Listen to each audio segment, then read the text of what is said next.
جی میرا سوال یہ ہے، اسلام دھرم کی سچائی کیا ہے اور پیغمبر محمد صاحب کی زندگی کے بارے میں بتائیں، آسان طریقے سے سمجھائیں۔ دیکھیے، میں زیادہ لمبی بات نہیں کروں گا۔ میں اپنی ہر ویڈیو میں میسیج دیتا ہوں سننے والوں کے لیے کہ آپ ہمارے چینل کے اندر جا کر کے ایک ایک کر کے سبھی ویڈیو دیکھیں اور سنیں، تاکہ آپ اسلام کی سچائی سمجھ سکیں۔ کیونکہ گیان کوئی دوائی کی پڑیا نہیں ہے، میں آپ کو پلا دوں آپ کو آ جائے گا، گیان تو دھیرے دھیرے سیکھنا پڑے گا۔ تو میں اب آپ سے ایک سوال کرتا ہوں کہ پوری دھرتی پہ جتنے بھی انسان ہیں، سب کا مالک ایک ہے کہ نہیں؟ سب کا مالک ایک ہے۔ اب تم کہو گے کیا دلیل ہے اس بات کی سب کا مالک ایک ہے؟ تو دلیل یہ ہے کہ اس نے ہمیں بنایا ہے انسان، اور ہمارے اندر رکھی ہے اس نے انسانیت، اور انسانیت سب کے اندر برابر دی ہے اس نے۔ اب یہ بات الگ ہے کہ کسی نے اپنے اندر کی انسانیت بگاڑ لی ہے۔ سب کے اندر ایشور نے اپنی رچنا بنائی ہے، ایشوری رچنا۔ کیا ہے وہ ایشوری رچنا؟ آپ اپنے اندر چیک کریں۔ جب ہم اچھا کام کرتے ہیں تو قدرت ہمارے اندر سکون پیدا کر دیتی ہے، جب ہم برا کام کرتے ہیں تو قدرت ہمارے اندر بے چینی پیدا کر دیتی ہے۔ اکڑنے کا مادہ، جھکنے کا مادہ، شرم کا مادہ، حیا کا مادہ، ایک دوسرے کے دکھ تکلیف میں تڑپ اٹھنا۔ جو انسان دل سے برائی کو ناپسند کرتا ہے، اچھائی کو پسند کرتا ہے، کہ مانو یہ دلیل ہے اس بات کی کہ اس کے اندر ایشوری رچنا زندہ ہے۔ اور جو انسان برائی کو پسند کرتا ہو، اچھائی کو ناپسند کرتا ہو، جو کسی انسان کے دکھ تکلیف کو دیکھ کر اس کا مذاق اڑاتا ہو، اس نے اپنے اندر ایشوری رچنا مار دی۔ اور جو انسان دوسرے کی دکھ تکلیف میں کو دیکھ کر تڑپ اٹھتا ہو، اس کے اندر ایشوری رچنا زندہ ہے۔ تو جس مالک نے ہمیں پیدا کیا ہے، جو ہمارا سچا مالک ہے، اللہ تعالیٰ ایشور، اس نے ہمیں یہ جیون امتحان کے لیے دیا ہے۔ زندگی دینے کے بعد جیون جینے کے دو راستے سامنے کر دیے ہیں، اور دونوں کھول دیے ہیں۔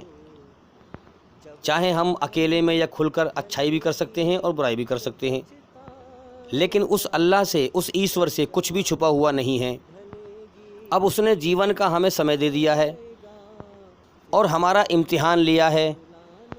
اسی لیے امتحان لینے کے لیے وہ لاکھوں انسانوں کو روز پیدا کرتا ہے اور لاکھوں انسانوں کو روز موت دے کر اٹھاتا ہے۔ یہ دنیا اس نے ٹیسٹ لینے کے لیے، پریکچھا لینے کے لیے بنائی ہے، کرم کرانے کے لیے۔ اصل جیون موت کے بعد ہے، جہاں اس جیون کا فیصلہ ہوگا۔ اس ایشور کے لیے مار کے زندہ کرنا کوئی مشکل نہیں ہے۔ آتما نہیں مرتی، آتما کو شریر سے پہلے ہی نکال لیتا ہے، ہم شریر کو بعد میں مٹی میں ملاتے ہیں۔ قرآن مجید میں کہا گیا ہے کہ انا للہ و انا الیہ راجعون، انسان اللہ کے پاس سے آیا ہے اور اللہ ہی کے پاس لوٹ جاتا ہے انسان کی آتما۔ تو دنیا میں ہر انسان ٹیسٹ دے رہا ہے، پریکچھا دے رہا ہے اور جیون کے سمے کو پورا کر رہا ہے۔ ہر انسان کو مرنا ہے، یہاں سے جانا ہے۔ اور یہ جو ہمارے غیر مسلم بھائی اسلام دھرم کو جھوٹ بول کر بدنام کر رہے ہیں اور محمد صلی اللہ علیہ وسلم کی جیونی، ان کے جیون کو بدنام کر رہے ہیں، یہ اس جیون کی پریکچھا میں فیل ہوتے ہوئے دکھائی دے رہے ہیں۔ آخر ان سب کو مرنا ہے، یہاں سے جانا ہے۔ اگر مرنے کے بعد جھوٹ پر چل کر نرک کی آگ میں چلے گئے تو یہ کون سے سمجھدار ہوئے، کون سے عقل مند ہیں یہ؟ تو بے ایمانی پر چل کر، جھوٹ پر چل کر اپنے آپ کو عقل مند نہ سمجھیں، زیادہ اسمارٹ مت سمجھیں۔ تم اپنا ہی بیڑا غرق کر رہے ہو، اپنے آپ کو تباہی کی طرف لے جا رہے ہو۔ مرنے کے بعد برائی کا انجام نرک کی آگ ہے۔ اور یاد رکھنا، اس بات کو غور سے سنو، جو انسان دوسرے کو برا کہے یا برا سمجھے، یہ نشانی ہے اس کے خود برا ہونے کی۔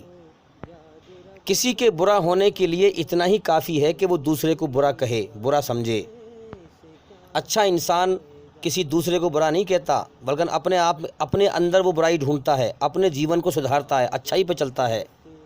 وہ دھرتی پر فساد نہیں پھیلاتا، ایشوری رچنا کے خلاف نہیں چلتا۔ اور میرے بھائیوں، یاد رکھنا، جب سب کا مالک ایک ہے تو اس مالک نے اپنی رچنا ہر انسان کے اندر ایک سی رچی ہے کہ اچھائی پہ چل، برائی سے بچ، دھرتی پر فساد نہ پھیلا، ورنہ مرنے کے بعد اس راستے کا، برائی کا انجام بہت برا ہوگا نرک کی آگ میں، کوئی بچا نہیں پائے گا وہاں پر۔ تو جو اپنے بنانے والے سچے مالک اللہ تعالیٰ سے، ایشور سے ڈر جائے گا، وہی اچھائی پہ چلے گا، اچھائی پر آئے گا، اور وہی مرنے کے بعد نرک کی آگ سے بچ جائے گا۔ ورنہ منمانی کا جیون جینے والا، اللہ سے نہ ڈرنے والا، مرنے کے بعد نرک میں تباہ ہو جائے گا۔